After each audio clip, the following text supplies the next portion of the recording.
Welcome everybody. Wow, what a morning! This has been like a day full of technical difficulties. From like minutes before the show, everything decided to go awry.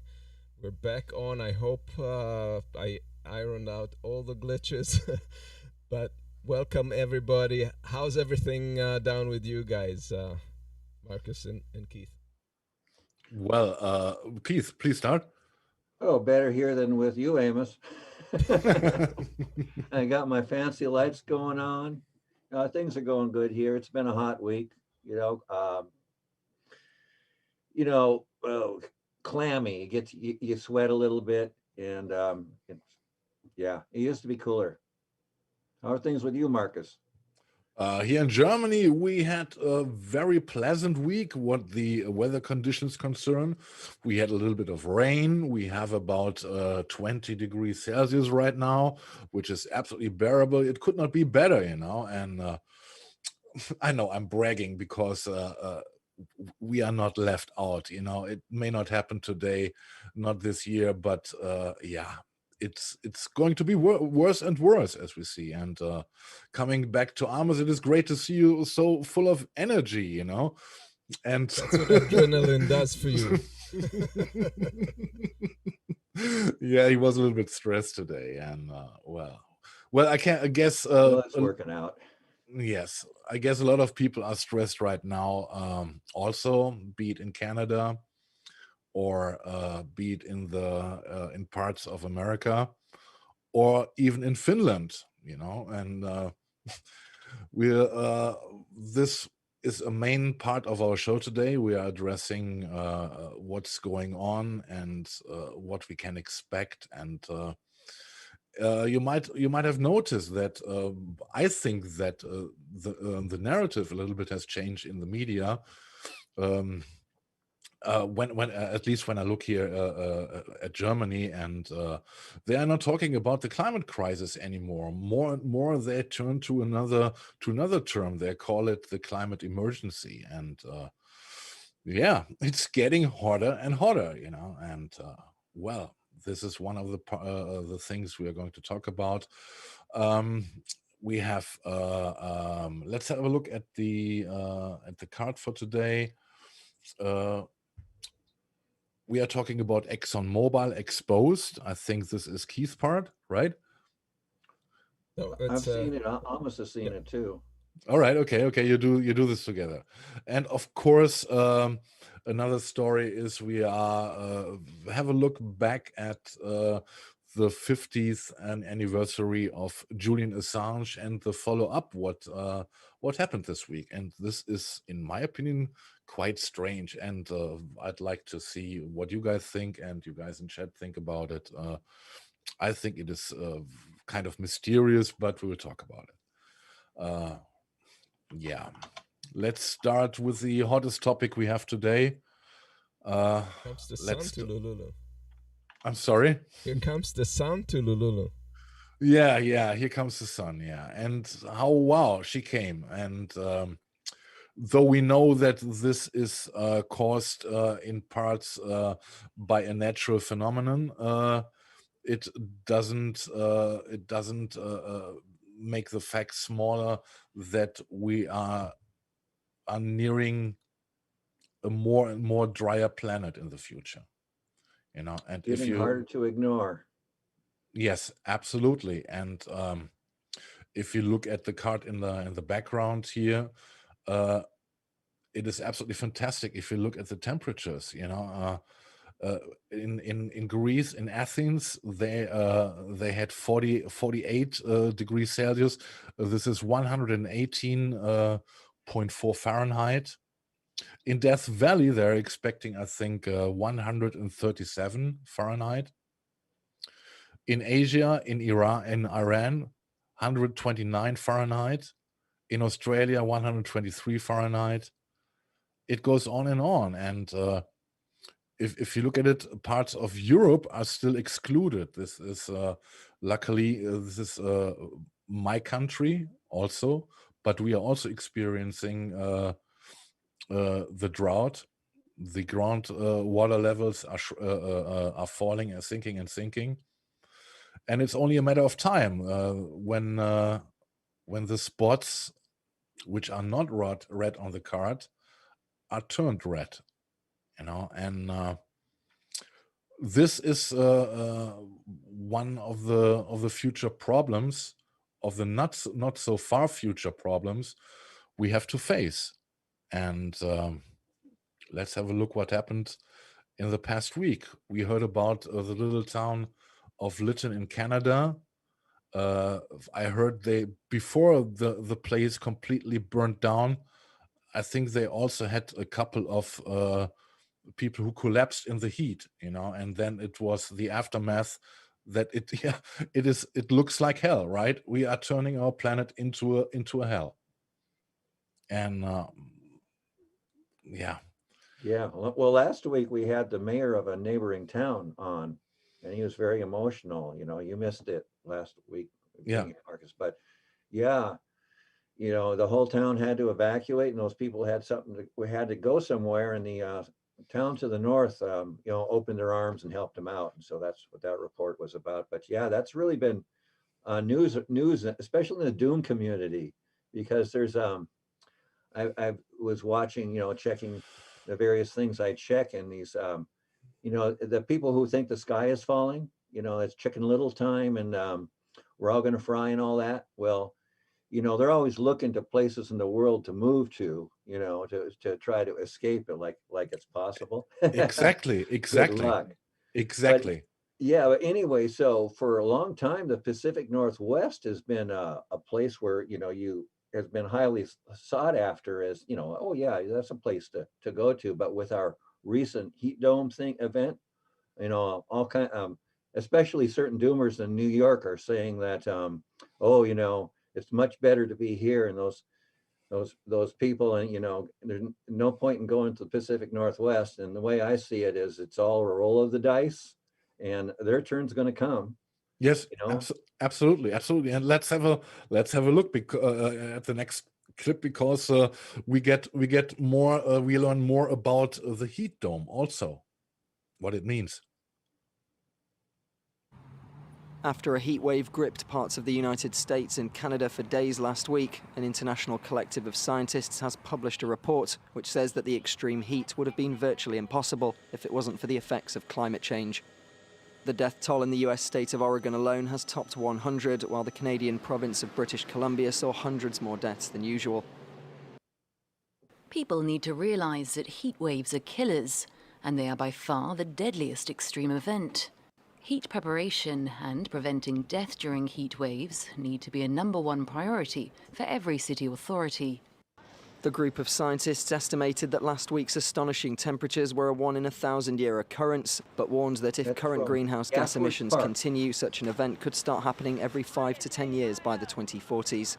The June heatwave was far beyond the norm for the Pacific Northwest, with the authors of the report suggesting 2 possible explanations.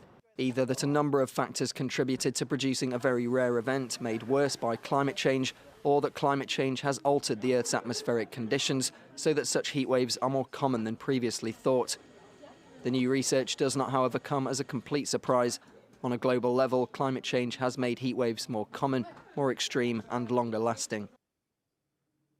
Yes, and a matter of fact, what such heat waves is a phenomenon which normally appears every 1 or 2 decades, But, with the climate change, or what we are doing to this planet, it makes it now 125 times more likely to happen again. And this is a big number.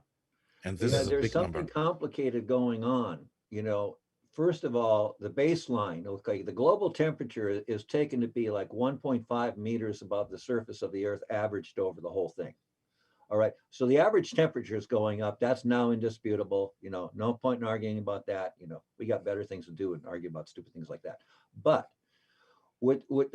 that's only the average, and the dynamic thing that's going on is the extremes, the deviation, the highs and the lows from that baseline are getting more violent. So that the days where you will have extreme heat events will be far more common than they would have been without global warming. So. Yes. And I just saw that I had the number incorrect. It does not makes it 125 times more likely. It makes it 150 times more likely.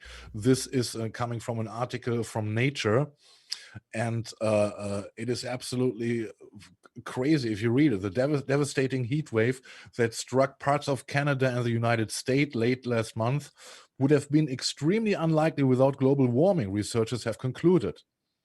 The chances of temperatures in the Pacific Northwest region coming close to 50 degrees Celsius has increased at least 150-fold since the end of the 19th century, found a rapid analysis conducted in the response to the heat wave. And here's a quote: "This heat wave would have been virtually impossible without the influence of human-caused climate change," says Suki Philip, a climate scientist at the Royal Netherlands Meteorological Institute in De Bild, and a co-author of the analysis. It was probably still a rare event, but if global warming might exceed 2 degrees, it might occur every 5 to 10 years in the future. Exactly what was said in the clip we saw before. What does this mean for this region, you know? Well, Marcus, I'll tell you, there was one day, you know, I'll tell you how I survived it. I have a nice German car. It has air conditioning. So I ran errands. And I went to the places I needed to go to, and every place I went to had air conditioning. But the fact is, people in the Pacific Northwest in general, in their homes, they don't have air conditioning. I don't. And, you know, so it's going to be a problem in the future, you know, in places that really didn't expect this. They have to make changes. And one of the, in today's presentation, we're going to encounter a clip I stuck in about something called the wet bulb temperature that people need to know about. So I'll mention that again when we get there. But I had to just drive around and run errands, and it was the only way for me to keep cool. Well, guys, forget about people. Animals don't have anywhere to hide. They don't have anywhere to go to an air-conditioned cooling center. So basically, that we've seen that in the past, and we're going to continue seeing is mass die-offs of animals that just cannot get used to those high temperatures. And we've seen a mass die-out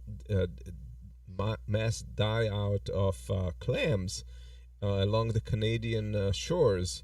They just got cooked. And I think we have that next, right? Yes, please run it.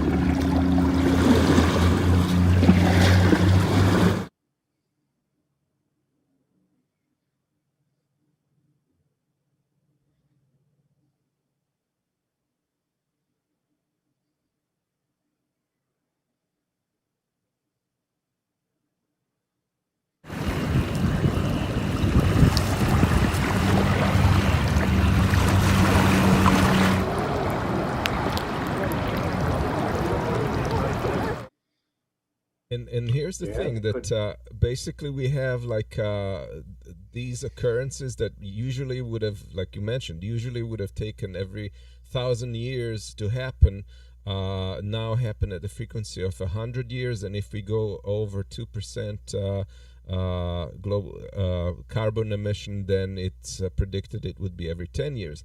Those organisms, they can't adjust, they can't bounce back. Where let's say there is a heat event and 20-30% of the population of a particular organism perishes, they would have had like 1,000 years to bounce the population back somewhat before the next one hit.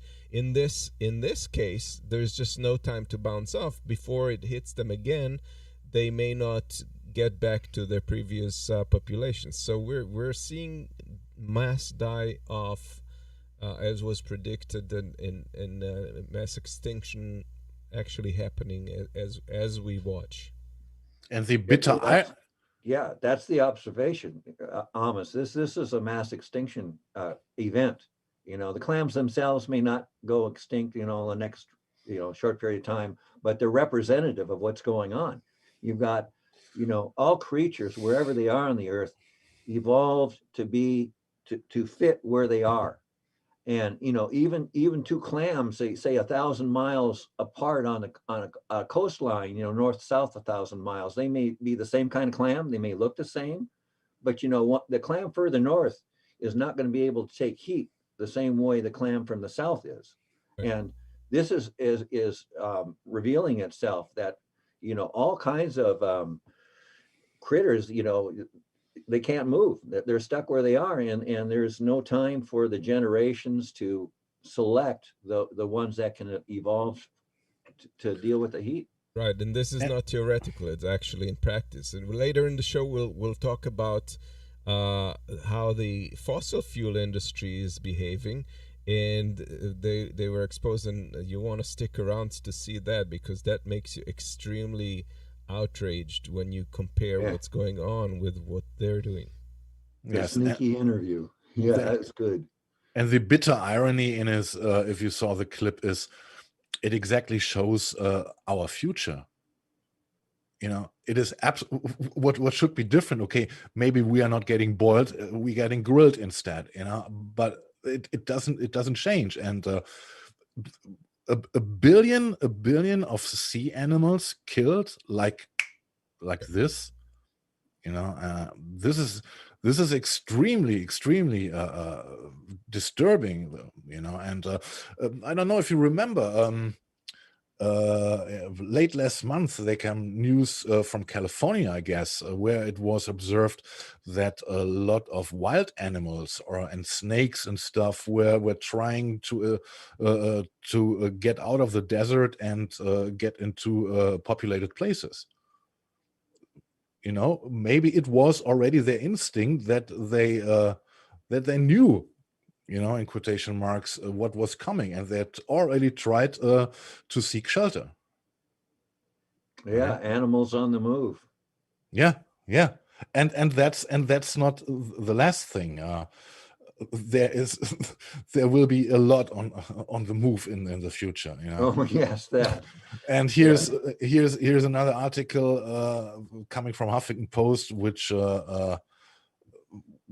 also describes what we already talked about and what we saw already. And even the scientists were stunned from what they saw there. There is one scientist, he said, as he discovered endless rows of gaping dead mussels along with dead clams, snails, sea stars, barnacles. He said he was stunned, and I cannot, what kind of, how must this have looked, endless miles. I don't know how much it stretched, to cover 1 billion dead sea animals. I know one thing about it is unfortunately the heat happened at a time of exceptionally low tide. So these animals were exposed for high temperature for longer than they're used to be, because they're used to, they live on the beach, so they do get exposed, but then the sea comes back and covers them back up. And so they were just out there too long. Yeah, and there's another thing. If you go to exactly to this slide, this is lake meat, and it was described. The white bathtub ring around Lake Mead shows the record low water level of Lake Mead as drought continues to worsen on July near Boulder City in Nevada. And look, I mean, Lake Mead, I think he brings energy to California, Arizona, and another state, I guess. I'm not sure. If this goes on and there is nothing coming, there's nothing coming from snow melting, from meltings. It is not refilled again. And what would be the consequences for the 5th largest economy in California? they are dependent on Lake Mead, on what Lake Mead does for them, right? Well, the crops are going to fail. The Lake Mead irrigate. Everything is going to hell, literally. Yes. And there's an article in Newsweek. I only grabbed three short lines from it. 90 years after the construction of the Hoover Dam was first approved, its reservoirs are at an all-time low as a result of the drought gripping the western U.S. The water level at Lake Mead fell to 1,071.556 feet above sea level in early June, according to Reuters. At that time, that was a new record low until this month. And from July on July the 6th, the Bureau of Reclamation dropped the following news, that it is only 35% full. This is a little bit over a third. And we got a little bit of the summer left too. So this is not good. And what happens when the summer is over? Can we expect any possibility that this get refilled, or that there is coming? Well, the next clip has something about this. Okay. There's a comment. Yes, I know. Okay, you saw it. You did. I saw it already. Exactly. Okay. And my first thing was, who's this funny guy in the video? But then he moved to the bush, and this was a game changer. Right. Run the clip. I got goosebumps when I saw this.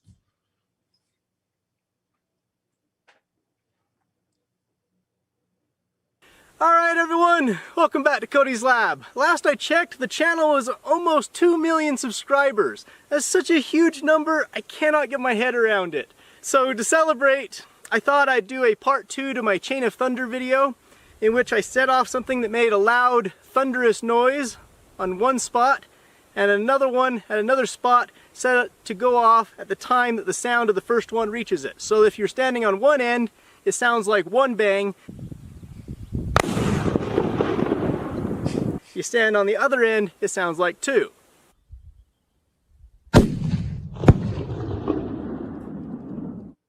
I wanted to scale this up, more thunder, longer chain. There's only one problem. See how crispy these trees are? It has not rained or snowed any significant amount in over a year. So magic boom dust, unfortunately, is a nope. I'm pretty sure my boom dust wouldn't start a fire. I think I could control it in such a way that it wouldn't, but I cannot absolutely guarantee that. There's going to be a fire. It's going to be a terrible fire season, and I don't want to be responsible for one of them. So yeah, it's wow. When this start to happen, and I can guarantee you this is going to happen. If you look at, there is no drop of water to be found anywhere. Yeah, everything's crazy.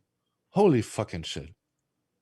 And well, the other thing is, Markus, we had a comment.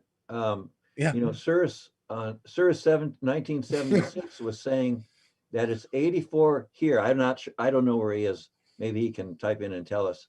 He says it's 84 degrees here. It should be 100. Very weird.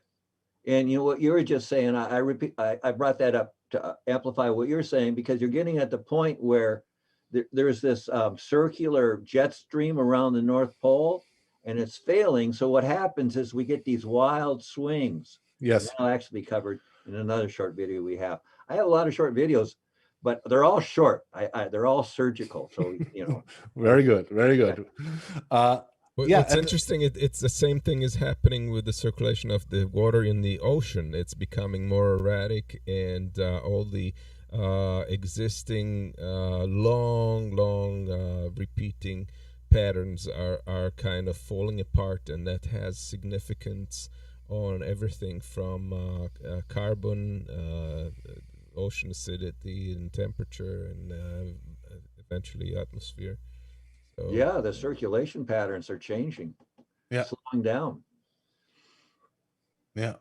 And if we look, I already mentioned it, there's a report coming from Backpacker. As of Friday morning, the National Weather Service predicts the Death Valley's Furnace Creek Visitor Center will hit a high of 130 degrees Fahrenheit on Sunday, July 11 and Monday, July 12th. can you even survive it? At what point what's 130? I think it's at the point where proteins are starting to break, right? The 40, 45 degrees. Yeah. It could be. I'm not an expert in this, and I don't want to test it, to be honest, but Yeah. it is Me either. unbelievable. It is absolutely unbelievable. And this brings me, and we talked about what might this bring to the economies. What might this bring to California, for example? If you're running out of water, and if this goes on with all the fires, which are coming up, and this means we have another report here. I put it in quickly. It is coming from the United Nations, and it says the number of people leaving their homes due to persecution, conflict, violence, and human rights violation has increased to 82.4 million. Now, please add those to this figure who are fleeing because of the climate emergency, how it is called today. Can you imagine how many that would be? Because it is not only what's going on right now in this absolute dramatic situation in Canada and part of West America. We got absolutely fantastic figures from Finland. They got tropical nights in Finland. And this is absolutely absurd. Greece, Athens, these were the favorite holiday places for many people here in Europe. They're going in their summer vacations to Spain, to Greece, and stuff. Siberia. Yeah. As long as it exists, as you don't, drown in the mud, because Syria is also in a devastating state. Where to go? And there is not much places left, in my opinion. And I can guarantee you that those places who can offer a little bit of cool shade and a little bit of ice are not our places. They're owned by someone else. Yeah. Well, that gets into the millions that are going to be moving around the world in the next few years, or starting to move in the next few years, or trying to move and being prevented from moving, more likely. Yeah. It's a huge problem that's only just beginning to start. Absolutely. And it makes me kind of angry and absolutely frustrated, when I hear our politicians fantasize about that in 2030, we are starting, to get things regulated, and that we're doing this and that. And if you look what's going on in reality, you can only get angry or desperate. Yeah. I saw a video not so long ago, and it was a climate scientist, and he was trying to make the point that the net zero by 2050 is really doing, in his opinion, more harm than good, because it's propping up a false expectation. For one, it's an unrealistic goal, and that he thinks our time should be better adapting to our situation, and that his feeling is that talk about net zero is it's a fantasy, and it's just a way of extending denial. So his point of view is interesting. It's a complicated thing. Yeah. It's Well, But that also you see, gives ammunition to those who say, okay, we shouldn't really do anything about it because it's too late anyway. That's a good excuse not to act. yes, and this is, I think, those cynical voices who say, who in the first place deny the climate change and the following emergency or catastrophe, and saying, okay, and then saying, okay, we cannot do anything about it, and we gotta see that our economies run because we are losing our status and stuff in the world, and we cannot sell enough goods. We are a crazy species, guys. Oh yeah, capitalism, money. Yeah. We're driven by it. Yeah, the next That's slide. thinking for us. The next slide shows it exactly what's going on. Pull on the next one. Yeah. This is exactly what's going on. And I think you will come to Exxon a little bit later, and I can imagine what you want to talk about. Yeah, it is. I think it brings it to the point. In case of emergency, break filibuster. Yeah, like they're waiting for something else to happen. Yeah, and there is no help to be expected. I don't follow her or the squad anymore, or any progressives. Maybe you can answer me this. Is there anything apart from tweets which they are bringing on, to do something against it? I mean, the Green New Deal, what's going on, guys? Inform me, Amos. The media is saying it's dead. Okay. But that might be more wishful thinking on their part than the reality, because we're not done. We cannot allow that to happen. But is there anything on the way? Is there any fight? Is there anything to see? I'm sure it's gonna be one of the biggest fights, because aside from saving our democracy, which is also an extreme emergency. Yeah. This is up there. So, and we are starting to fight when we're already laying on our back, right? Yeah, we have all these losing fights. Sounds a plan. Yeah. All right. That's from my part, and we'll stick to the topic. And I think does it get even worse, Keith Amos? Tell me. Oh yes, we had this kind of as like we are going to do it, but we've all three of us doing it together. We can like skip slide 20 and go right to 21 because it's all part of the same story. Yeah, I know. Much, but we haven't touched the issue of global warming or global climate change or global crisis, and now I think we all agree it should be called a global emergency. Of course, it's a crisis, but in addition to crisis, it's an emergency because it needs immediate action, and that is what's behind the name change. It's changing the framing on this. I believe that the Extinction Rebellion kind of describes it as the emergency, and they started that, and but in America the term really has not got here yet. Yeah, and there in parts, I think in the UK, for example, they're trying to label them more and more as domestic terrorists with their actions. This is also with the retaliations, they're coming, and we know this. Yeah. So regarding the Arctic Circle, it's heating 3 times, and the slide got cut over here at the top, but it says Arctic Circuit warming 3 times more rapidly than the rest of the planet. This is primarily where the action is right now. And ice disappearing is more rapidly than they predicted till now. So we haven't really touched this big issue in about a year, and since then the news have only gotten worse. You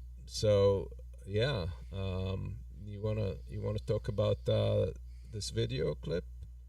Yes, this video clip I took from a very, very long, like almost 2 hour long rant that Roger Hallam gave on a park bench a couple months ago, and he just posted it this last week on his own website. Very small number of people have seen it, and I picked this particular clip out because he's talking about the speed at which the Arctic ice is disappearing, and he's going to say when it's going to be gone, and he's going to give 3 references to where he's getting his facts. I looked up 2 of them, and I couldn't understand the spelling of the person in the middle, so I couldn't find him. But anyway, I put the 2 links on.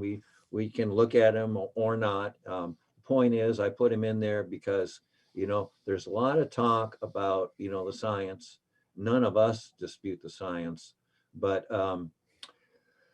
yeah, I mean, what is the truth and what's really going on? So I basically when Roger talks, he's preaching to the choir, and he knows that. We actually talked very briefly once, and but anyway, that's what's going on. So I just wanted to emphasize that again, even though we really don't have to. We're preaching to the choir that the science is real. This is not, there's no, we're really dinosaurs if we even talk about if this is happening or not. It's happening, and so we got to deal with it, and that's what we're talking about on our show today, right? We got to deal with it. That's the message. So anyway, let's watch what he says. Okay, so here we go. This is Overland 2012, Vavris, I think, 2012, and Gorino 2020 et al. So they're all said this, 2035 or before. You can go and look it up on the internet. It takes about 30 seconds to look it up, get your ruler out. 2030, 2035, we get 0 ice in the Arctic. Yeah, that's it. 0 ice in the Arctic by 2035, if not sooner. Yeah, and if that happens, Greenland is going to melt. That alone will add 7.5 meters or 25 feet of water to the oceans, which is the equivalent of a 3-story building. Can you imagine that? A 3-story building of water filling the Well, can you imagine the Antarctic ice sheet being lifted by that 3-story building and adding another 3-story building on top of it? Because at times in the archaeological record, though, that's a geological record, because archaeology has to do more with human history. But in the global history of the Earth, when it's been this warm before, there has been as much as 20 meters of sea level rise. So that kind of rise can't happen overnight, but it can happen fast enough to really mess us up. But guys, you got to also see the opportunities in this. Once Greenland is ice free, you can dig out all of the what's in the ground, all the important stuff we need, to keep our system running, And I think Donald Trump was already wise enough to make first approaches, to buy Greenland, Right. At least he didn't hide it. Yeah. Yeah. This is the thinking of those guys we saw in the cartoon, in the corner in the right. Yeah. And here are some more examples of what they're expecting in the next 20 to 30 years, and that's that Vietnam, 90% of Vietnam, for example, will be underwater at least once a year. Can you imagine a whole country being underwater pretty much? And Jakarta will be fully flooded and will need to move to another place. Also, so a big opportunity to become the new Venice, right? Yes, yeah, tourism. I'm sorry for being sarcastic, but at least we're helpless. Yeah, and they're expecting just from the southeast, if all these predictions happen, that there's going to be 200 to 300 million refugees that will just needs to move or perish. So just imagine what that would look like. We have had 80 million, like we discussed earlier, 80 million refugees so far from all the upheavals in the world at this point. Can you imagine 200 to 300 million adding to that? I can't. Gonna be Guys, horrible. honestly, I'm glad that I passed my 50s.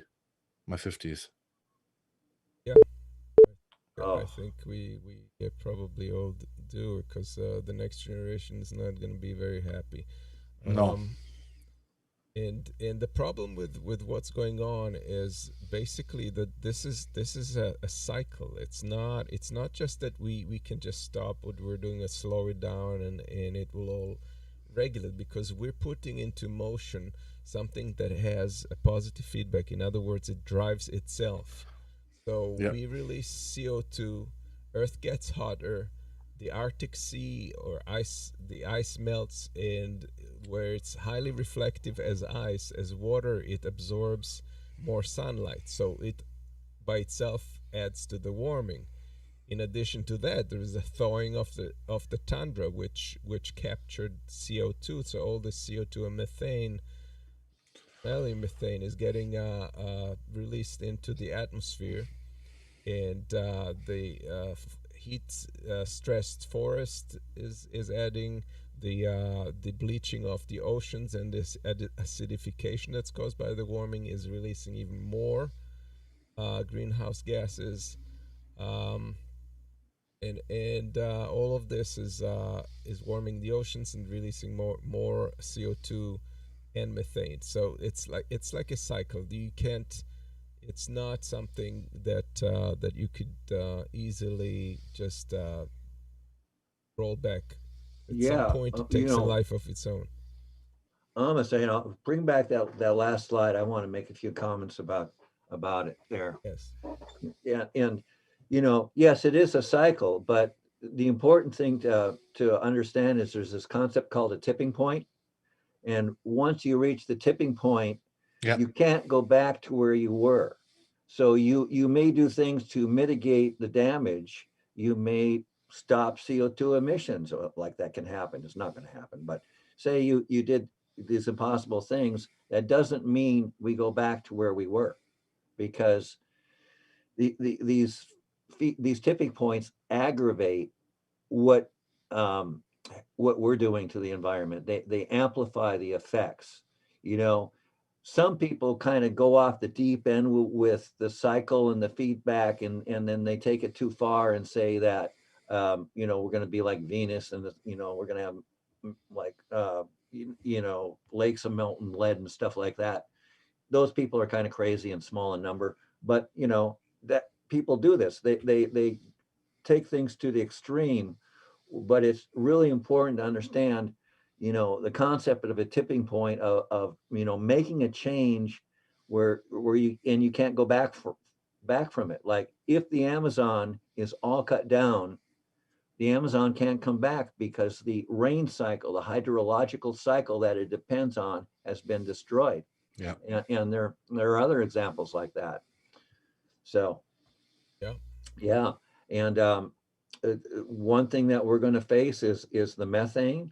So I see this. You put a slide in about the carbon that's dissolved in all the ice that's going to melt. The carbon dioxide, because that's something to think about. But in the far north, we have methane in the form of hydrates in the ocean, and also in the peat and just the undigested, unrotted biological refuse that's built up on the tundra plains and in the permafrost specifically, where it once it starts melting, the bacteria wake up, they start decomposing, and they start releasing the methane. And we're going to hit a slide soon where when it comes up, I'll explain a little more. Okay. But, sorry, go ahead. Well, here's one that that tells you that 3,000 billion tons of carbon are going to be released from melting ice, which is what's the concern, and that means twice the carbon in vegetation and in the atmosphere now. So if you think that it's an adjustment, obviously it's not something that can be like tweaked. It's huge. So if we get to that spot where we are already at that spot, it's we have to put on all the brakes now. There's no point for any delays because we're already behind the game. Yeah. So yeah. You want to mention that?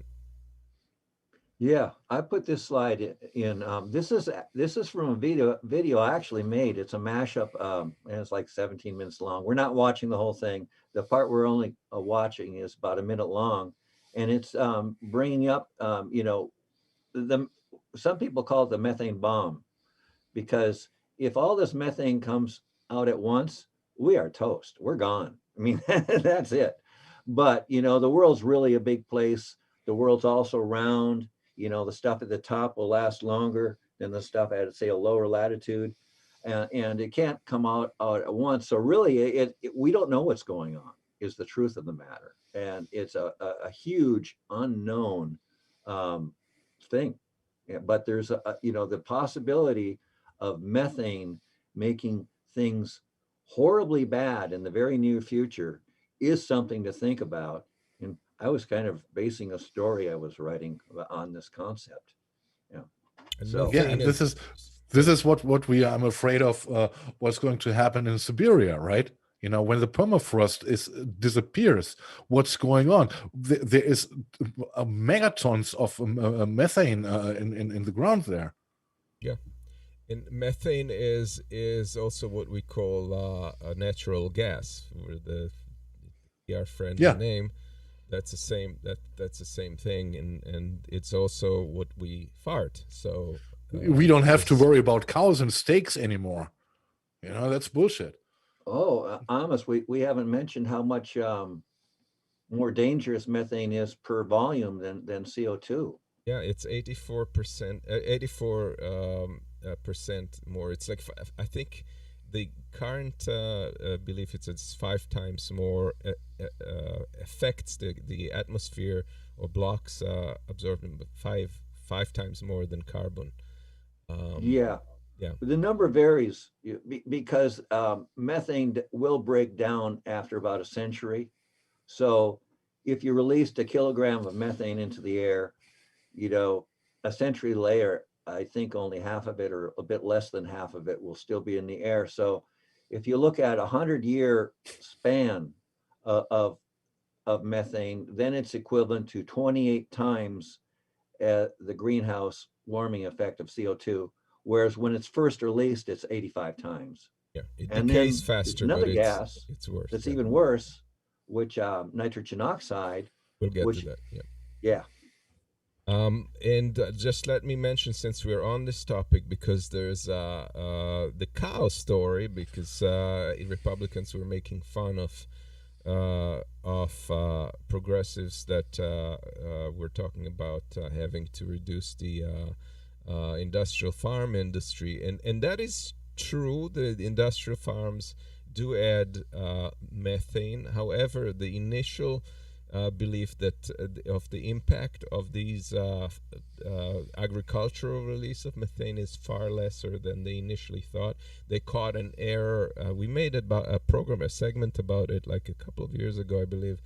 There was a paper that was published, and they distinctly identified that there was a mistake in identifying the footprint of or idea of where this methane came from, and it's actually methane that was released by the fossil fuel industry while they were fracking natural gas. So it turns out that is far more. It's like 20 times more than the what's released from agriculture. So that is really the true culprit. It hasn't received the proper attention but that is unfortunately the case. You want me to roll this clip? Yeah. Yeah, this clip specifically will tell us how much methane there is in the Arctic. Observed in form of methane in this southern Arctic shelf is approximately from hundreds to thousands of gigatons. And of course, it's only 1% of that amount is required to double the atmospheric burden of methane.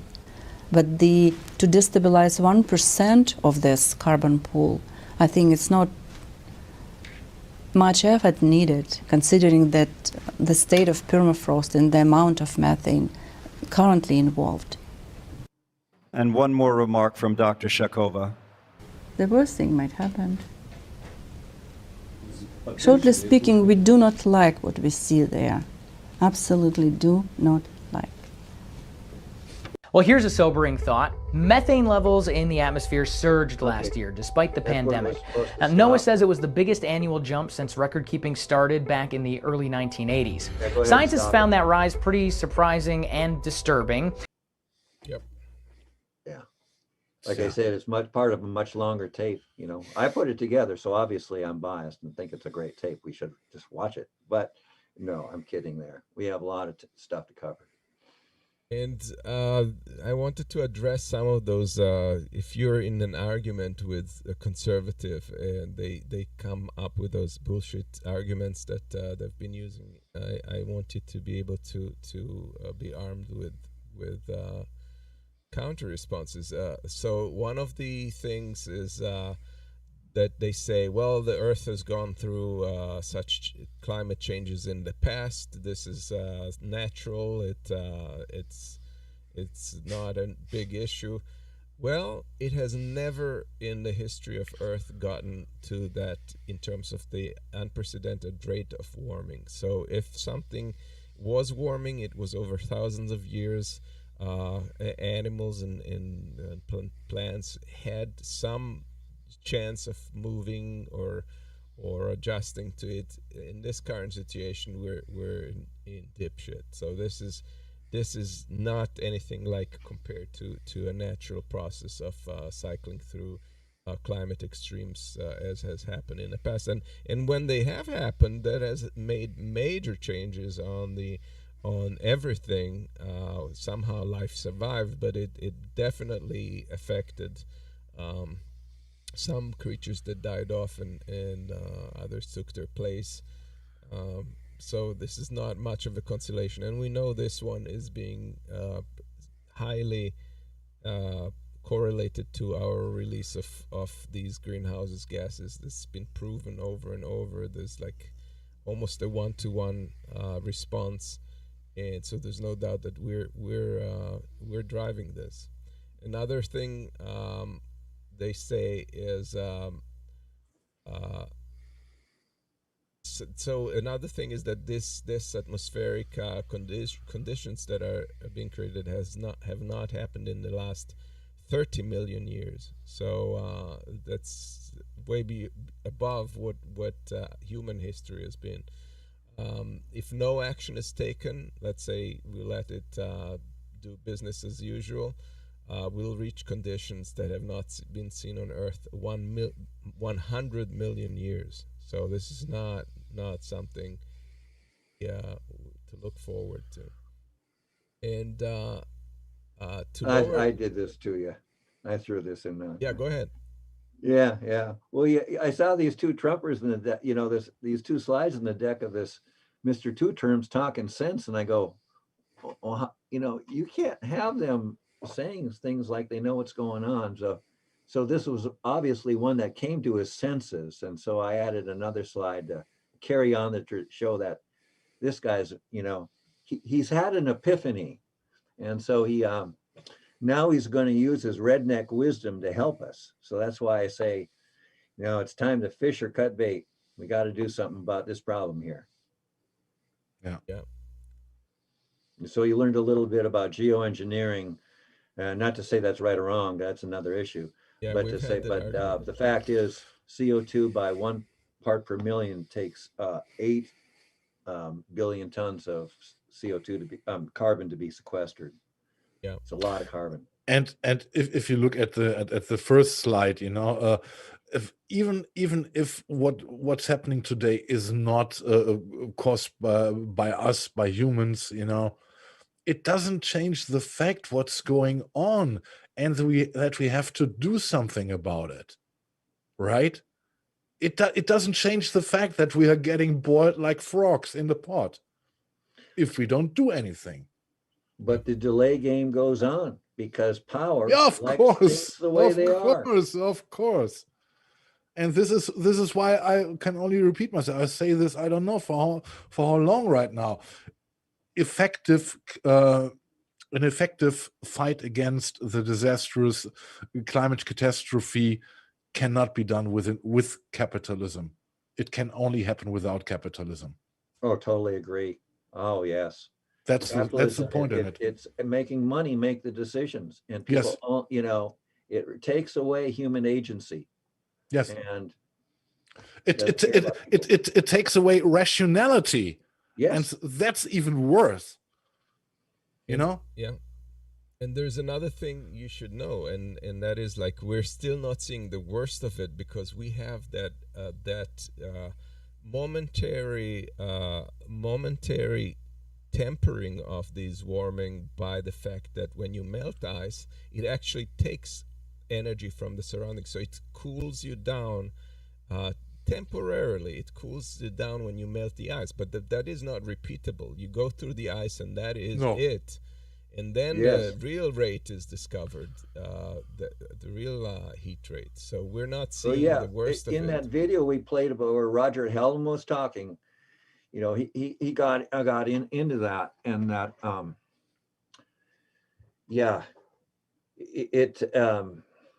never mind. There's just so much to talk about. I know. And you wanted to mention the wet bulb. Yes, yeah, that's another reason I want to talk about this slide.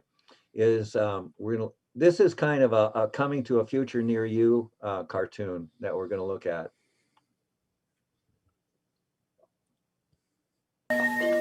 The National Weather Service declared a wet bulb alert for several states in the American South and Midwest. A wet bulb emergency occurs when the air is so hot and humid that people are unable to cool their bodies with perspiration.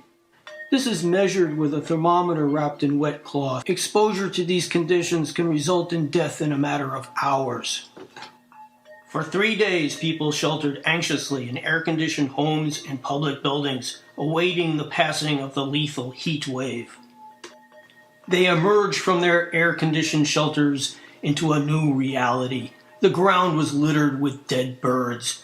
Dead leaves fell from lifeless trees.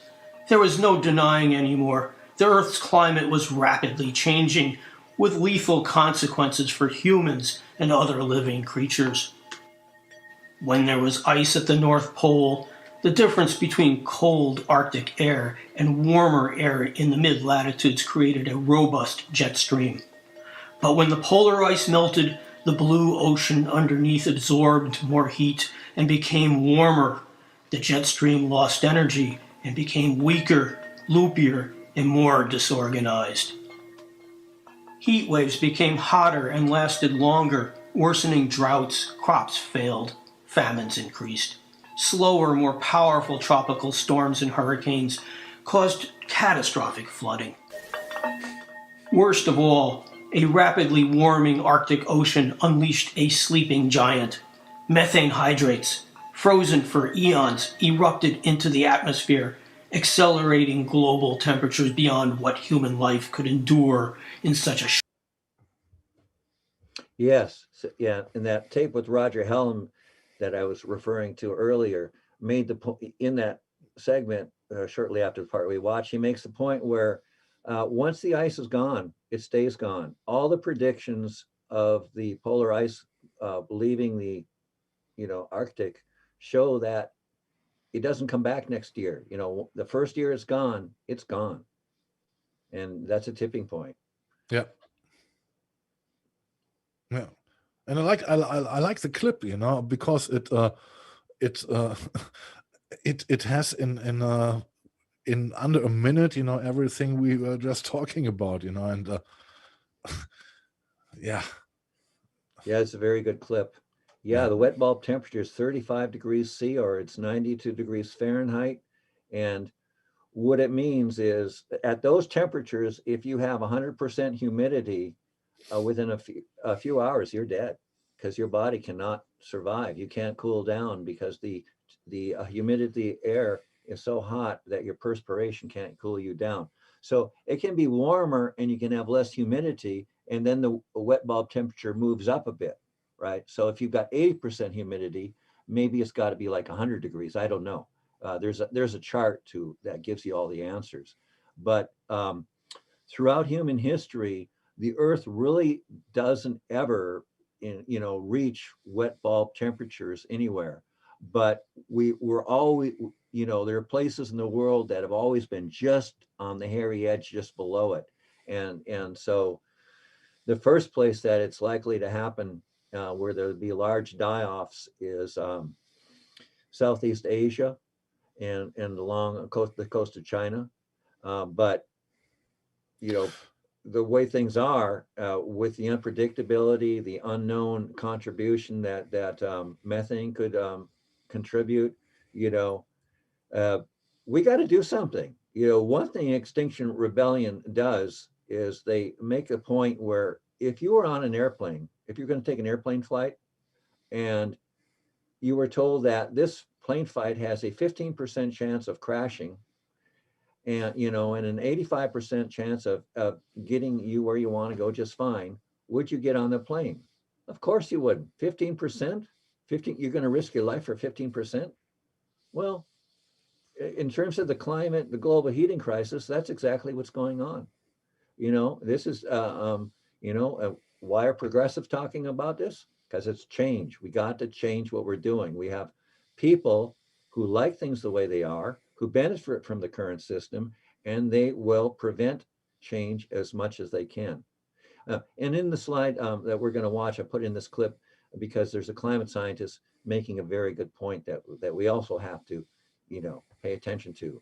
And one point in that is that whatever we've been doing to try to avert this situation has not been enough, and we need to step things up and maybe change some tactics. I'm not saying how. That's for everybody to figure out together. So we'd be in a much better place, that's for sure. In fact, things have gone in the opposite direction in that last 30 years. And the size of the problem is roughly double what it was in the late 80s. We've got the increase in carbon dioxide in the atmosphere is approximately twice what it was in the late 1980s now. So we've gone absolutely in the wrong direction. And we are now in a pretty, really urgent situation. It's still physically possible if the global economy can be moved to renewable energy quickly enough and at a level that really cuts into greenhouse gas emissions, then it's all still possible, and we can save the West Antarctic ice sheet and all the rest of it. But we really need to get on with it and make some significant progress in the next few years. Okay, we are literally all in this together. So we certainly are. James, thank you so much for taking the time to speak to me on your Friday evening. Okay, well, very nice to talk to you.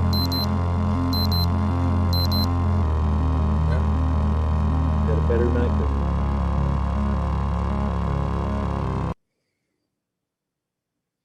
Yeah. Another issue is the nitrogen. We spoke about methane, worse than carbon. Well, nitrogen is even worse. Nitrogen in the atmosphere is 265 times the effects of nitrogen carbon. oxide. Nitrogen oxide, that's the format that it appears when it's released into the atmosphere. It's also known as laughing gas. Known as laughing gas. This is what's going out into the atmosphere. And we are using nitrogen in all commercial farming. So this is SOS. We have to stop using practices and start doing things not in a non-monoculture way, in a way that allows not using pesticides, not using nitrogen using natural processes that have worked for forever. We need the bees, as pollinators, we need the insects, and when you look at it, basically, the truth is it's all about the soil.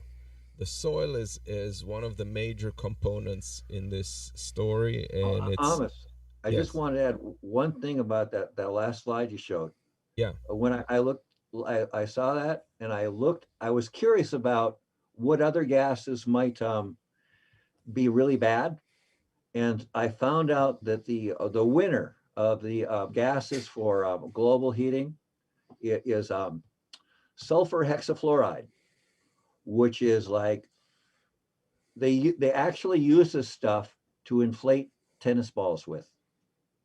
And the gas that's in one tennis ball is equivalent to the CO2 a car puts out in 5 years. No way. Yes, it's like 13,000 times the CO2 equivalent or something. So maybe you don't get the 5 years there or whatever, but it's 13,000 times instead of like the 265. I did not know that. I did not know that. They should kill all professional tennis players. Well, they're not to blame. No, I'm kidding. I'm kidding. I'm pretty sure they're not aware. But holy fuck! Yeah, it better not be going on. They better have stopped it. I have a family member who is a keen tennis player. I can't wait to tell him. Kill him, Amos. Kill him. No. But basically, the true hero in the story is the soil, and we're 15% of the release of these greenhouse gases are improper handling of the soil in commercial agriculture and land management, deforestation, over-tilling, commercial fertilization, monoculture, and insecticide use. They're all causing the grounds to die. It is a living organism. It's not an exaggeration when they say that it is a living organism. It is literally something alive. It has bacteria, and I've been studying that in regards to my own little growing of vegetables and stuff in my yard. Permaculture is real. These insects are disposing from like dead plants. They break it down so that bacteria and fungus can get at them. Those in turn bring nutrients to the roots of plants and feed off sugars that the roots of plants provide to them in order to create this culture. It is a whole system. It's a whole system, and if you break that system, you end up with dry, infertile soil that erodes and gets swept into the oceans, and that's what has been going on en masse around the world, and this is also something very, very serious. And it's called food industry, Amos. Well, it is yes, it's called food industry, and the point is that it needs to be somehow curtailed to start growing things responsibly, and we're far from that. But we have to start talking about this with our families, with our friends, and start putting the spotlight on this. Yeah, this is a very interesting slide to me, because a few years ago, I realized I didn't know what soil was. I didn't know what dirt was, and like, what's it made out of? And so I got into it myself, and it's fascinating. You have to have a biological system, an ecosystem that is going to build up a surplus of mostly digested organic material that's mixed into a matrix of minerals and the living organisms that you're talking about. And that,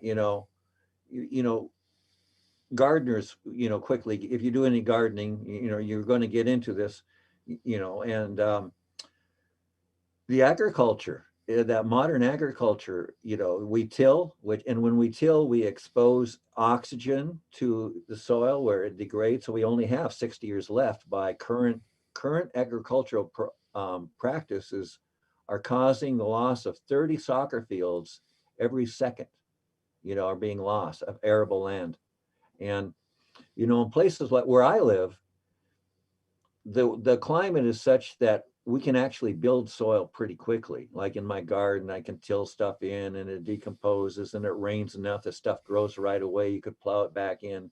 And so in our immediate area, soil degradation, through natural farming is not really as much of an issue. But in other places, it takes like 1,000 years to build up 1/3 of an inch of it through natural processes. And what's happened is when the Midwest of the United States was settled, you had farmers coming in, and they plowed up the prairies, started tilling, and they basically, they had like several thousand years worth of natural buildup. And it's like everything else, the oil we've taken out of the ground that took forever to build up is just being mined and depleted. And I don't think most people really understand that our agriculture, the way it is, it's actually set up to be an extractive process like mining, and that it's not sustainable. And that's why people are always going on about permaculture and soil and stuff, because taking care of this and doing responsible agriculture, our kind of our lives kind of depend on it.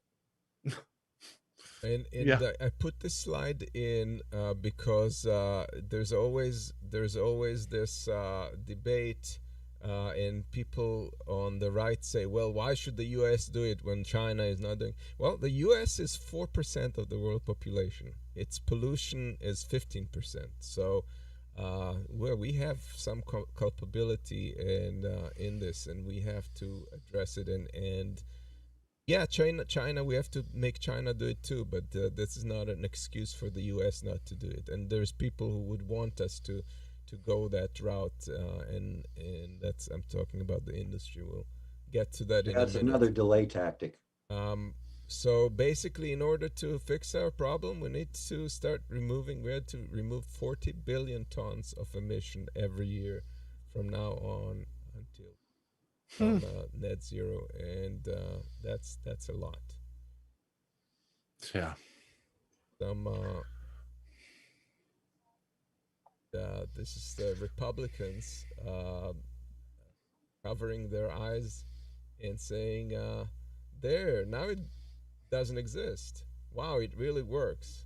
And that's funny, because the same opposite is being drawn in conservative media, and this is how they see it. But the cartoonists should have also at the Democrats, because they are not serious in this game as well, Right. Well, because otherwise they would have done correct politics against it. There are a core bunch of people who are the culprit in that, and we will get to that in the section we're going into. But this is how Republicans they look at the global climate change, and they think that it's a puff of air. Well, in this case, it's the capital, but I'm making a wider point here. They see what they want to see. Yeah. And here's what we promised you an expose about the fossil fuel industry. Greenpeace has set up a lobbyist for the Exxon Mobil Corporation, and he got him to think that he was recruiting him for a position, but instead they were recording it, and he has exposed things that we've been thinking and saying here, but that hasn't yet we haven't had the proof. We haven't heard it from the horse's mouth, and this is the horse's mouth. And Joe Manchin is mentioned. Go with the first one.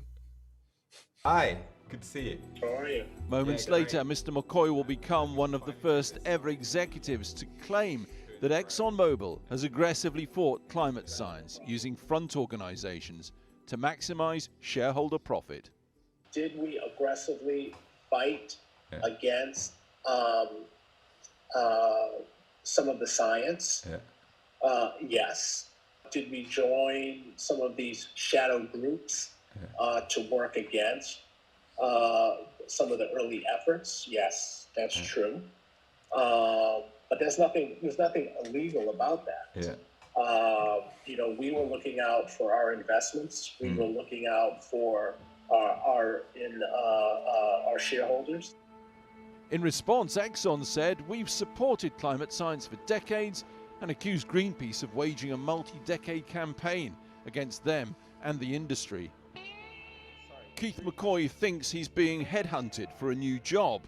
In fact, of course, he's being covertly filmed.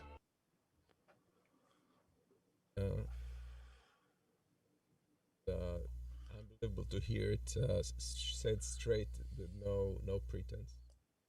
Congressmen are fish. Exxon is the fisherman. When you have an opportunity to talk to a member of Congress, you know, you know, I liken it to fishing, right? You know, you have bait, you throw that bait out, you know, it's all these opportunities that you use, and to use the fishing analogy again, just to kind of reel them in, because they're a captive audience. They know they need you and I need them. Senators pressed to do Exxon's bidding behind closed doors. You want to be able to go to the chief, and so that the chief knows you, that you can go to the chief and say, look, we've got this issue. We need Congressman so-and-so to be able to either introduce this bill. We need him to make a floor statement. We need him to send a letter. You name it. We've asked for everything. So who are the fish? I'm Joe Manchin. I approve this act because The biggest catch, according to Mr. Coy, it's the conservative Democrat Senator Joe Manchin, who famously shot President Obama's cap-and-trade climate bill. And I'll take dead aim at the cap-and-trade bill. Joe Manchin, I talk to his office every week. He is the kingmaker, and he's not shy about sort of staking his claim early and completely changing the debate. Legal declarations show that Senator Manchin has received tens of thousands of dollars from ExxonMobil and its trade associations.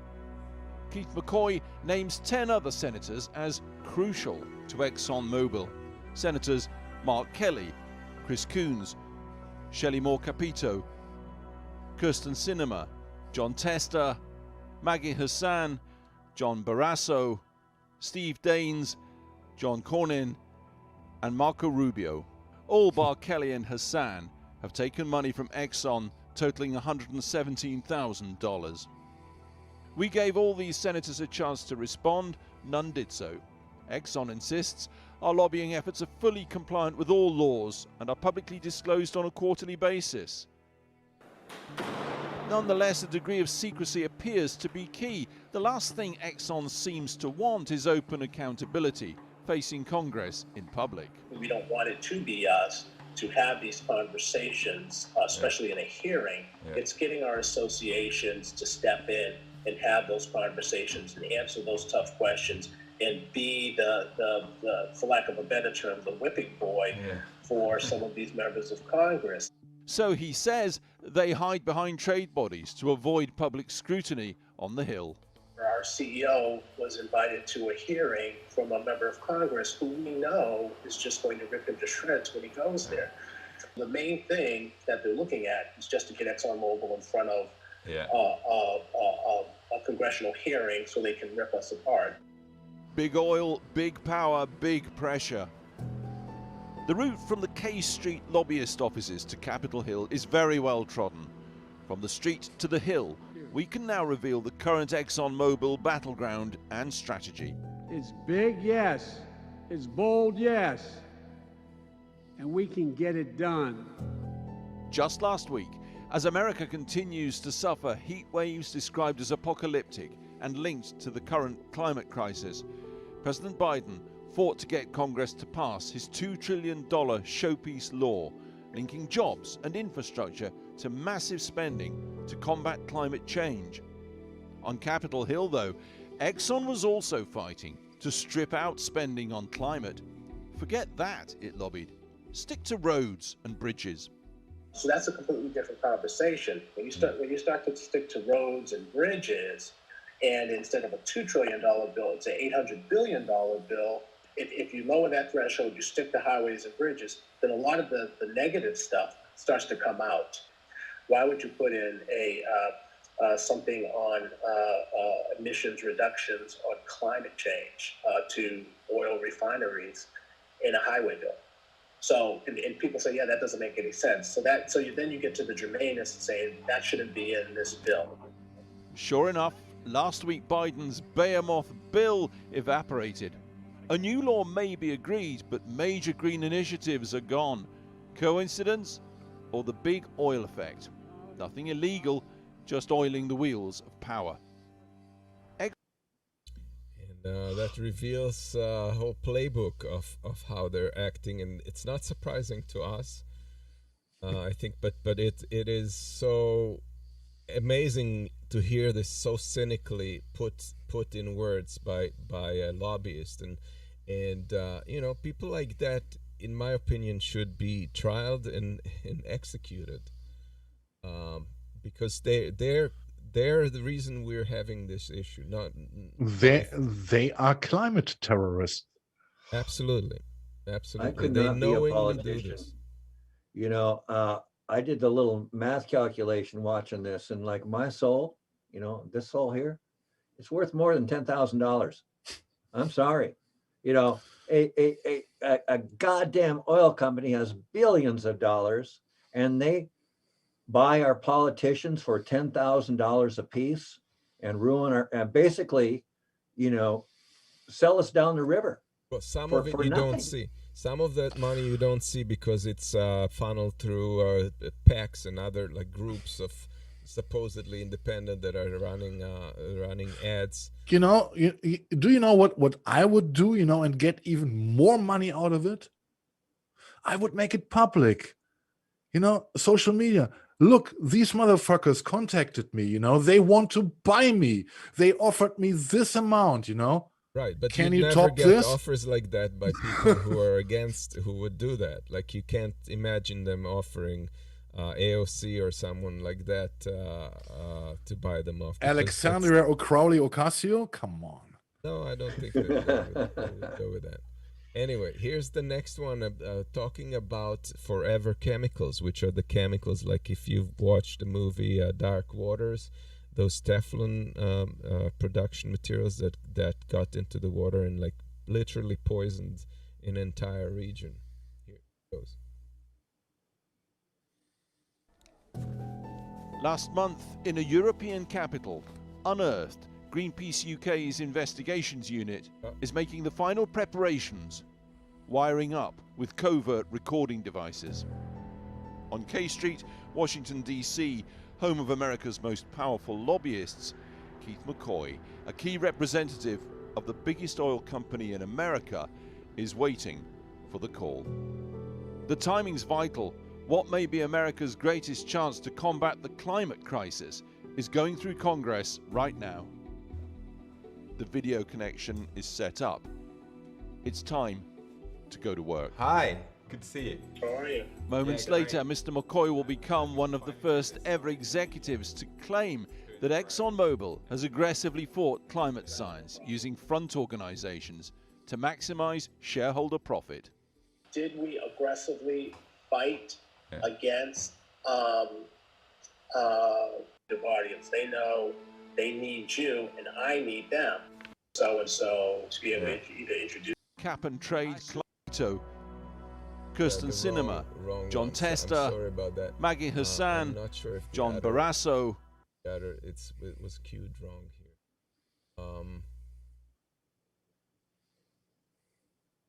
Let's see the one about delay tactics. The senators as crucial to ExxonMobil. Senators Mark Kelly, Chris Coons, Shelley Moore Capito, Kirsten Sinema, John Tester, Maggie Hassan, Not sure why this John is out of Barras. sequence. Some of the time stamps may have changed. What did you The say? senators as crucial to ExxonMobil. Senators Something with the Mark Kelly. timestamps, changed. It was supposed to be different segments in there. I think we'll have to bring it another time. But basically, what he said in the Forever Chemicals is he admitted that ExxonMobil was actually producing these chemicals. They're highly toxic and highly they don't disintegrate. Forever, that's why they're called forever chemicals, and they're causing tremendous harm, and nobody knows that they're producing that. He said if they came out that they produce these things, the game would be over and they'd get under a lot of fire. Well, it's out now. Let's see what happens. I think this guy is probably not gonna be employed much longer.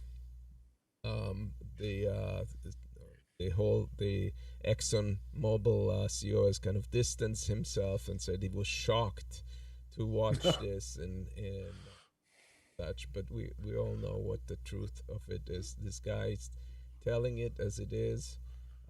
Yes, it was very important for them, to emphasize that everything they were doing is legal, and there was nothing illegal done. Yeah, of course, and it's nothing legal, illegal will ever be done, and bullshit, Yeah, it's legal, but it's completely. Who makes the rules? That's the question, That who makes the rules that this might be legal?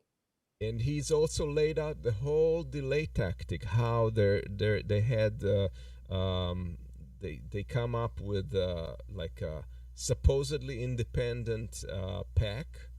They pretend that they're supporting the environment and they're meeting with the congressmen and so forth, and then they're pushing for a study to be conducted to better understand and respond to the issues. And then that takes the heat off it. It goes into the back end. It further delays the whole process, and that's exactly what they want. And these supposed organizations, even the industry itself, ExxonMobil, they claimed, and we touched on this when we were talking about the carbon tax. We said that was kind of surprising that they were behind it, and we had some theories. He actually exposed what we said back like a couple of weeks ago, and said that it was a PR move. This is all like just to do it in the front end. While they don't believe that it's ever going to happen, they have enough brakes and levers to stop it from happening, so they're pretending they're all for it to put on a positive face. And he actually says that word for word in this interview. So I mean, a couple of weeks ago when this came up and I saw the brands, you saw my reaction. This could not be true. Yeah. Best government money can buy. Yep. Yes, we saw this. Yeah, Cinema, Rubio, Manchin. To name the most prominent. Yeah, they're all in it. Well, doesn't this slide say 11? I only saw 10 slides on I counted them when they were up on the video. But if you add Joe Manchin, you're right. That's where they get the 11. And here's the Congress. The congressman says, "I solemnly swear that I will protect and defend the Constitution of the United States."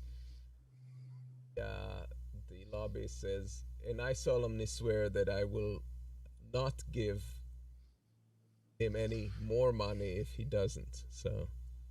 Yes, and I remember in this context, there is an old video on YouTube, where it shows Ronald Reagan at his time, being president, you're getting orders from a little guy, who turned out to be one of the representatives of General Electric. They already got him in the pocket. Yeah. What do we got there? This is something I just made for fun. It's you got to have a little humor with the end of the world. So I just did it. Just kind of fun. Okay. I am the eye in the sky, looking at you. I can read your mind. I am the maker of rules, dealing with fools. I can cheat you blind, and I don't need to see anymore to know that I can read your mind. I can read your mind. I can read your mind. I can read your mind.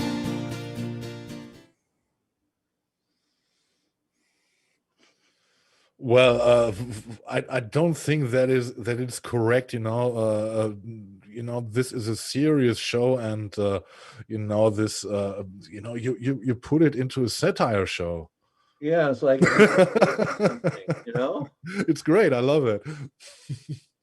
Yeah.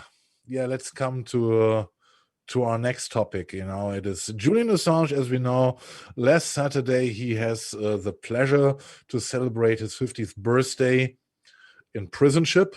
He's still in jail in the UK. The only good thing about is that the judges prevent that he is getting to the US.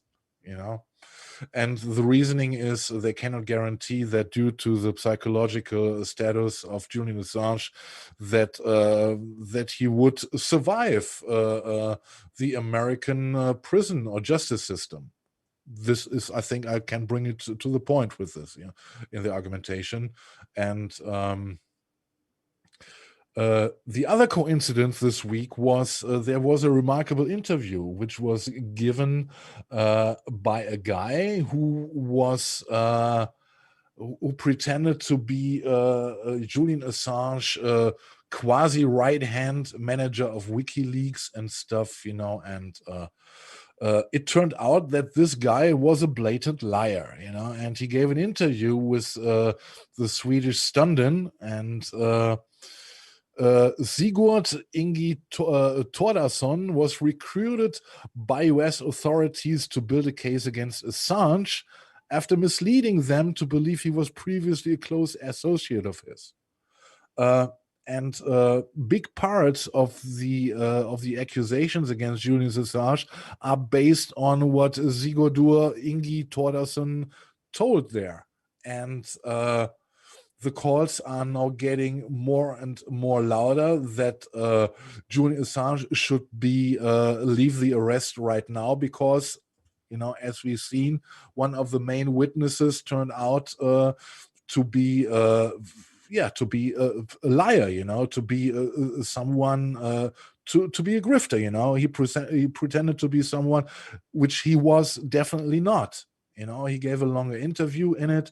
It was remarkable, what his status were. He has he is enjoying immunity. He is considered to have committed certain crimes.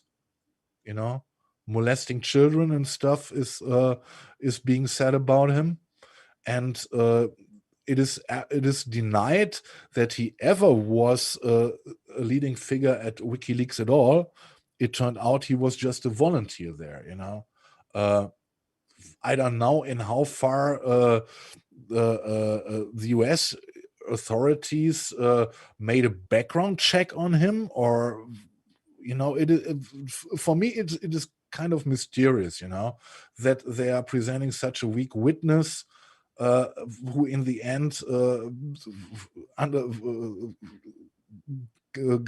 went to the public, and confessed the stuff, around Julian Assange. And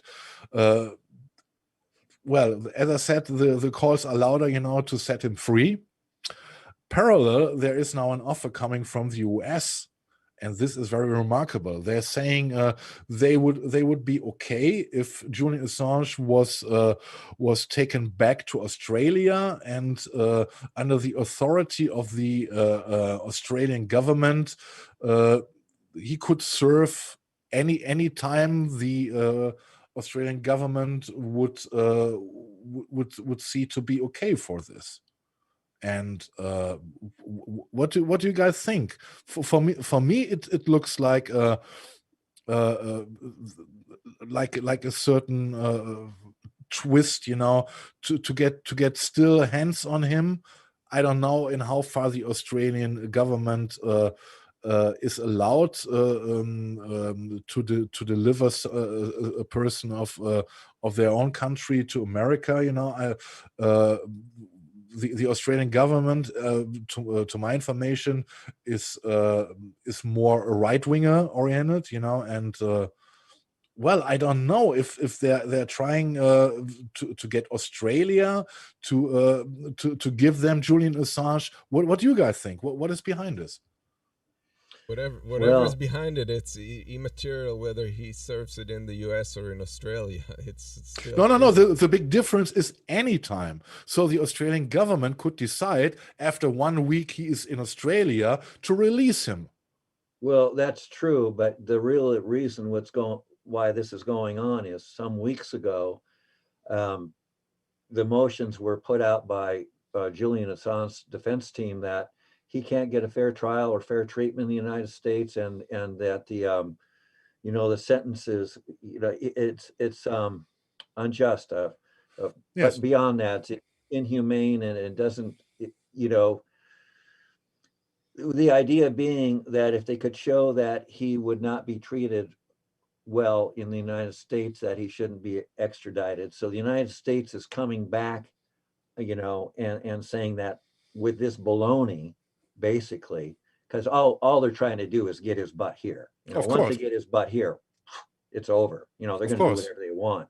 So whatever agreements get made, you know, aren't going to be honored. But it's just theater to keep the game going, and you know, it's part of the larger back and forth of the court, which, you know, it's a kangaroo court. You know, the government in the UK and the United States want his butt over here. You know, they're Great Britain's part of the Five Eyes. Yeah, they're part of the same team. So they want his butt over here. The UK needs America, you know, for trade and stuff. Great Britain, New Zealand, Australia, United States, they share intelligence services. Yes. Fully. You know, it's like it's one big country as far as the intelligence services go. Yeah. So, you know, they're all against Julian, you know, because he exposed their activities. He showed that what our government does is beyond the law, and it's inexcusable, and our government wants to do everything they can to ruin this man's life. And so, you know, what this part about being sent to, you know, a prison in Australia, that's just theater. But the other theater is what you mentioned earlier, that news report that came out about the guy who gave false testimony, and you know, he's finished, right? I think. And you know, I stand the story. I was familiar with it when it first came out. Caitlin Johnstone, you know, wrote about it, and you know, a lot of people got very upset, like, oh, this means something. And my attitude to it is, it doesn't mean anything at all. You know, basically, he was a plant, just like the rape charges that were phony. Yes. You're right. The fact that he's a lying POS doesn't mean anything, you know, because the judge has secret orders from the military in the UK, or who knows, maybe the Queen, though I doubt that. I wish she'd do anything and just step in and say, enough, send this man home. I'm the Queen, I can do this, you know. But that would be nice, wouldn't it? But you're absolutely right. They want his ass in America. It doesn't matter. But it throws a very shady light again, you know, on what's going on around Julian Assange and all the smear attempts, you know, and it is absolutely crazy. Yeah, they won't give up. You know, if you cross the federal government and they want you, they will. Exactly. You know, there's no statute of limitations as far as they're concerned. They'll get you. Yeah. I was thinking, that they're maybe trying to get the Australian government, to extradite him to the US. Maybe if they sense it would be easier, that there would be less criticism, than because in Europe it would be a harsh criticism of the United Kingdom, at least in the public, not of course from politician side. Yeah, you do have a very right-wing government in Australia right now, so that's definitely a possibility. I mean, these guys are even more climate denying than the U.S. Yeah, they're completely Trumpers. They were Trumpers, when he was in office. And Well, they had big they're spots they're mining. suffering the biggest coral death right now Yeah. in history. So, and they're still denying everything. So Yeah, it's crazy. Yeah, we will see what's going on, what's developing around Julian Assange. We only can hope that this is going to end soon, because if you look at him a couple of years ago, how he looked like and how he looks today, this man is absolutely broken, and this guy is finished, and they should leave him alone. And he did a great service for all of us, and with what he did, and he didn't deserve this, and I hope it finds a good end for him. Yeah, and Julian P stuff. We're gonna cover the issue of the Ann Bridge and all the water. We're gonna cover that in a future show. It's definitely something we would like to look at. Yeah. Right, guys. Yeah. Before we go into the satire portion, just guys, feel free to share if you think that others would benefit from the show, and share. So, the satire. Yes. I heard COVID vaccines cause infertility. I heard they contain microchips. I heard they can cause autism. It's important to develop herd immunity. Oh God, yes, I got the joke. Yeah, I didn't see it before. I just started to read it out. It's a good one. And by the way, I got good news for myself. On Monday I get my first shot. Congrats! Oh, good for you. Yes, hallelujah. Yeah, and the Voting Rights Act, another monument being removed. But I heard yesterday there was a statue of Robert E. Lee removed somewhere. In all peace. I didn't see any demonstrations, any bullshit around it. He was just removed and gone. Well, that's good. Yes, the first responders and the worst responders. Yeah. Yeah, like this one. Apparently, sir, some people could understand your tax returns. And he's hiding on the couch. Good. Yeah, and this is, we talked about this. I cannot get this, that they allow the guys, to get away with all the money they stole and doing this bullshit in space right now, because it leads nowhere. It leads absolutely nowhere. They only can use this for their commercial bullshit, because those rockets they are producing don't lead to more science, because they are reduced. They can only make the short jump in space, and that's it. Yeah, but the only way to get away from the forever chemicals is to go into space. Yeah, that's right. There's Yeah. no other way. Yeah. So you got to do what you got to do. Yeah. Yeah, and this is the other tragic story around Afghanistan. The troops are gone, and what about all those people who helped them? The translators, the teachers, and stuff. I think it's in my honest opinion, I think it's a fucking shame, to leave those guys behind. And I read a report today they say it says that after the military has gone, the Taliban takes over city after city after city, and it's only a matter not anymore of weeks, of days until Afghanistan is back at the old status with the Taliban government, you know. And it all was for bullshit, you know. It might have raised hopes, you know, for females, for children, etc., you know, for some people who wanted to see a progress there. And now they're getting the middle finger, you know, and they say, yeah, look how you come clear, fuck you. And it's a shame. It's a fucking shame. Shame.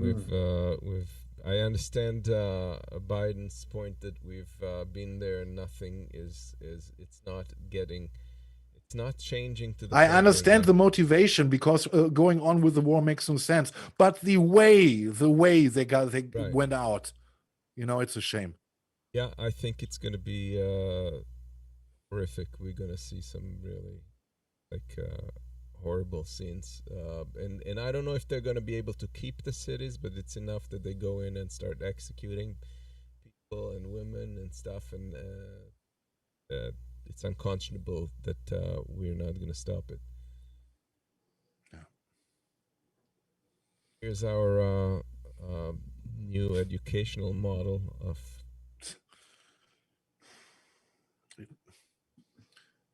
It's get worse on so many levels, guys. You know, after getting their free passage to America, they immediately receive jobs. Yeah, right. God.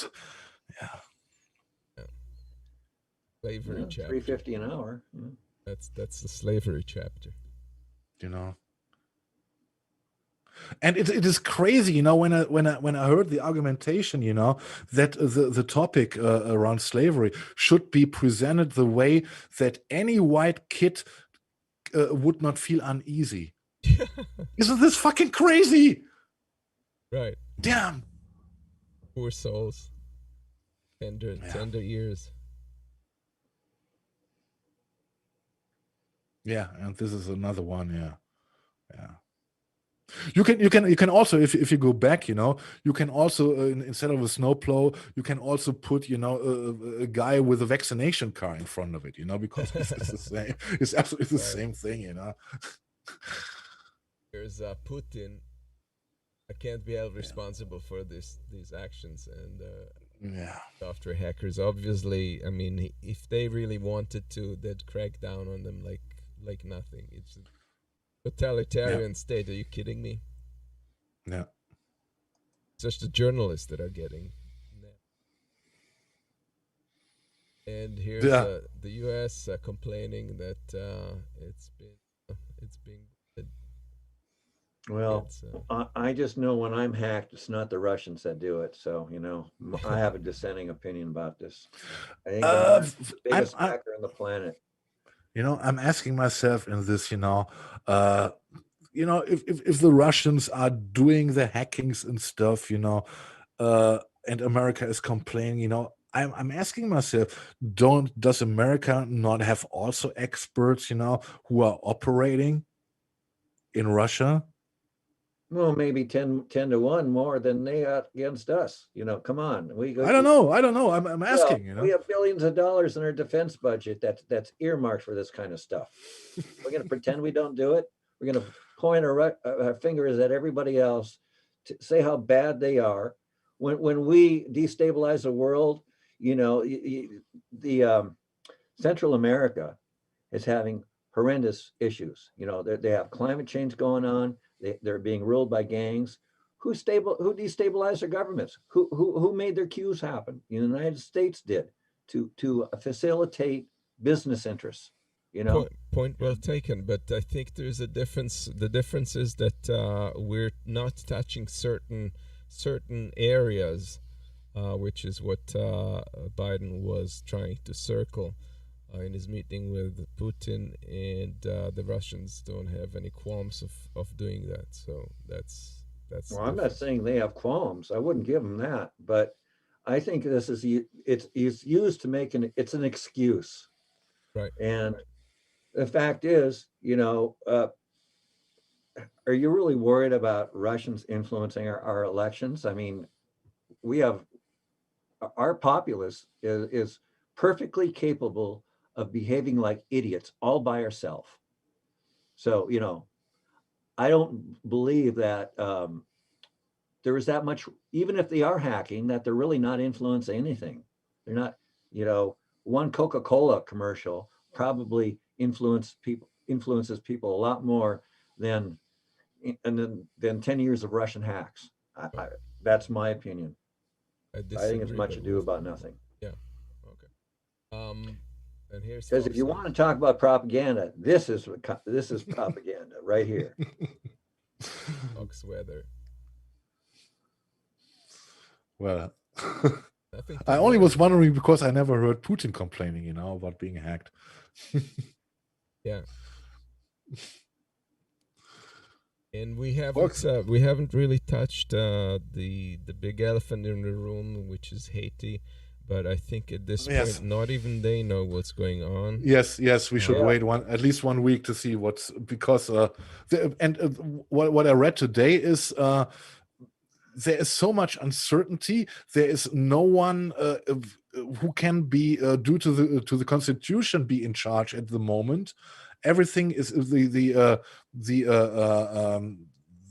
High Court judge, you know, who was in charge, died of COVID a couple of days ago. You know, there's so many question marks. You know, but nobody sees through it at the moment. It's a shit show. I have an observation. It's a shit show. Of course, it's a shit show. You know. Yeah, but you know, one thing about this is that it's very revealing, because the truth is, you, I, and most everybody else never heard of this guy. Didn't even know that Haiti had a president, though we probably could have got it right on a multiple choice test, you know. So nobody knows anything about this guy, and he's assassinated. So what I find interesting was what people say about him, because the first thing out of everybody's mouth betrays their bias and tells me where they are coming from. Now, personally, when I heard the news, I said, I don't know anything about this guy. And I spent several minutes Googling him, looking him up, finding out what I could about him, coming to the conclusion, by the way, that he's probably a pretty decent guy. He, you know, he started a auto parts company in Haiti that was successful. He tried to get a banana exporting business going to Germany, and it gave him it never really got off the ground. There were only like 2 containers full of bananas that were ever shipped, but it gave him the nickname of Banana Man. Yeah, he dabbled in many things. Yeah, but anyway, so people have been, you know, commenting on him, and like, you know, like I'm actually an admin on a blog, and somebody, or a forum, and somebody typed in about him that, oh, he, you know, he's connected with drug lords, and, you know, it was the FARC that killed him. And like, you know, where are people getting this? You know, there's whatever their bias is, they're just pulling it up. And it's really amazing, because it just really reveals where people are coming from. But you have to mention that he's moved to extend his reign by changing the constitution, which kind of brings to question his point. Well, that's a very interesting thing too. By the way, the U.S. government was approving of that action by him. His contention was that his term of office, well, his contention was, since he's dead, that his term of office began when he actually began his, he was delayed entering the office. And so he's saying that his time should have been longer because of that, where of course, if you're the enemy, you're going to say, oh no, that's violating the Constitution. You know, you were elected on this date. Just because you couldn't start for a year doesn't mean that, you know, you only get like a 4-year instead of the 5-year then, you know, because apparently it's 5 years in Haiti. So, you know, that part of the story can be spun both ways, and it is.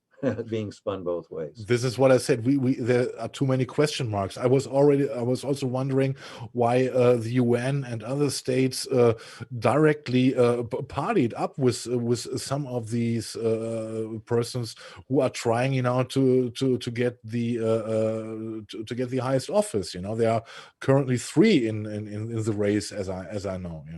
There might be other things behind the scenes that we're not aware of, but exactly. But the thing is that right after this, they killed the security forces, killed a bunch of people that they claimed were involved in the planning and in the execution of the president, and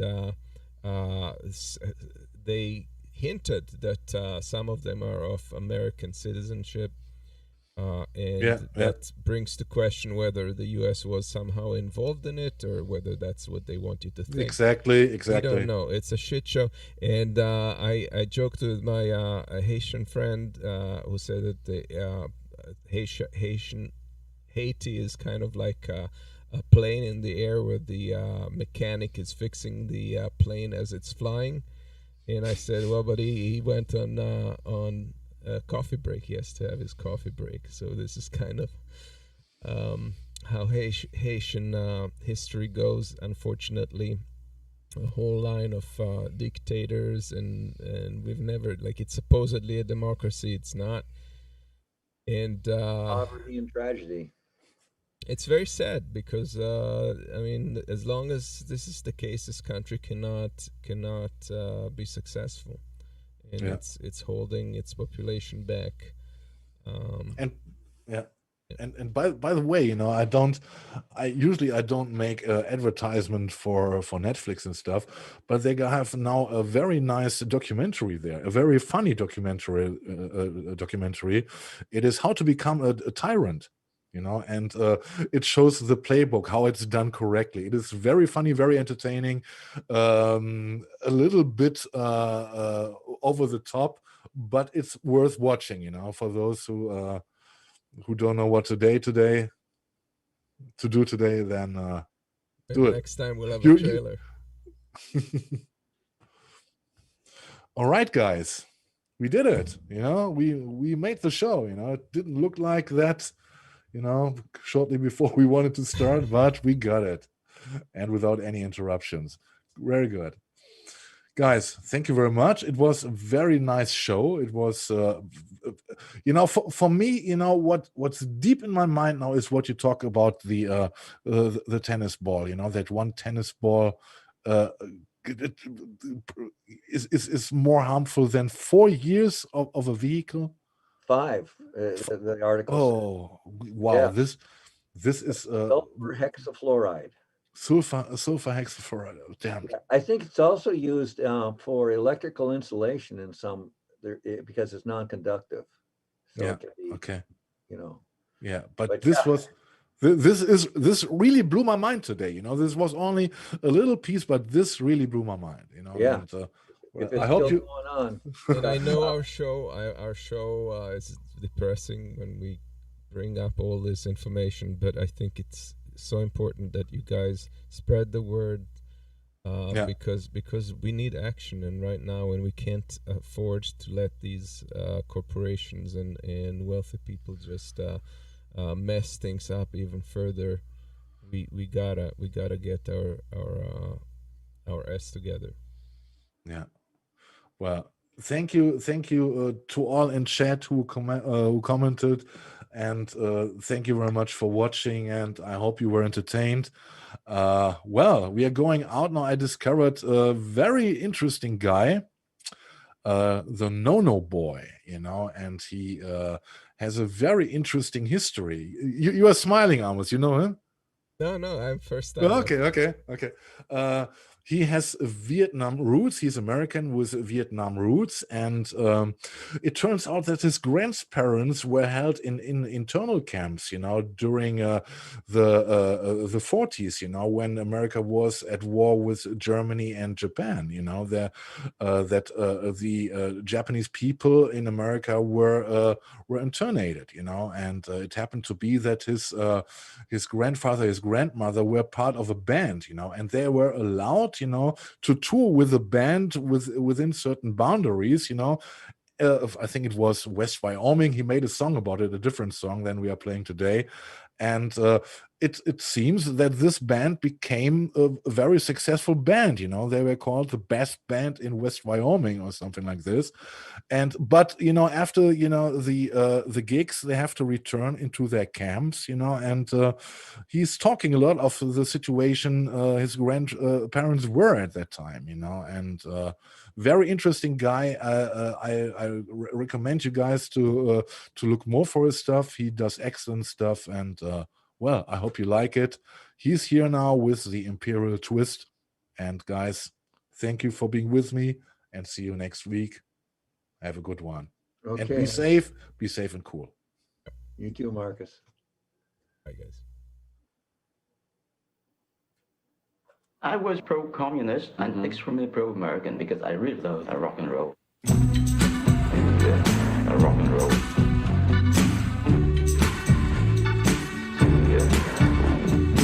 Nobody told us that you should listen to that. We came naturally. We like the music, we want verification. Can you give the world a twist? Just by doing the twist. At the moment the bomb went off, they were playing Purple Haze. I met Robert at his restaurant, Satire arrondissement. The door still echo when we jump.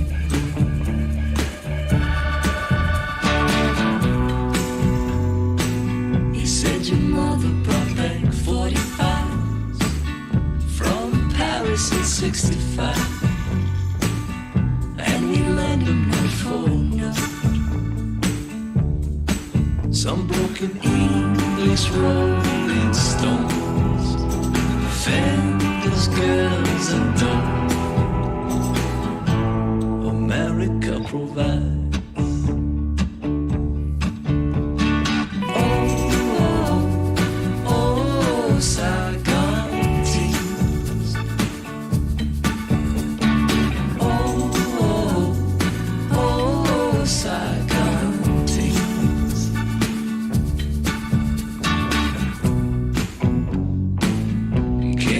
The world a twist, just by doing the twist. Can you save the world with acid rock? I didn't know my mother's maiden name.